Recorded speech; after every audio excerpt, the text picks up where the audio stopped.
Welcome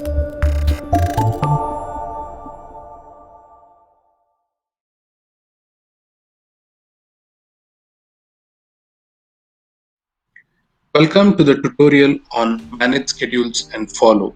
In this tutorial, we will see how a user can define a schedule to send this pinboard or specific visuals in this pinboard in the format of PDF to the users or groups. And also, we will see how a user can follow this specific pinboard.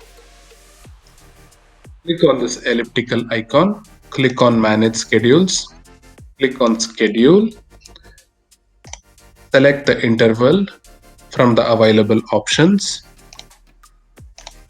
Select weekdays, hour, minute.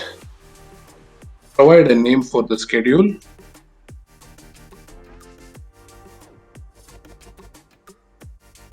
Description. Type is CSV or PDF. Let's select PDF. Configure the layout options, whether we want the whole pinboard or we want some specific visuals. If we want some specific visuals, we can select by checking or unchecking these boxes. Want the pinboard, select the pinboard, landscape or portrait mode, and save.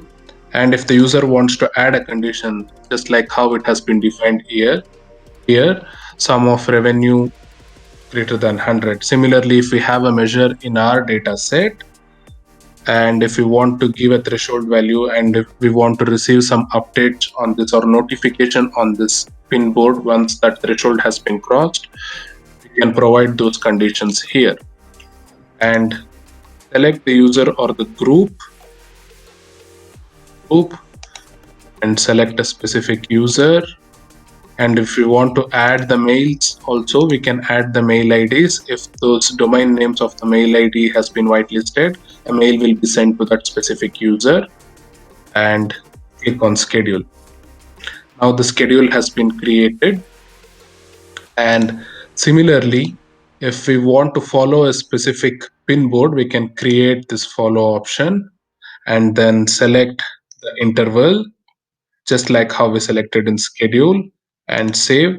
And then based on that schedule defined, once we follow, we will be getting updates on that regular basis. This concludes the tutorial on manage schedules and follow. In our next tutorial, we will see how a user can explore more on a specific visual or the pinboard, and how a user can dig deeper to find insights from those guided suggestions which is provided in PurpleCube. See you there.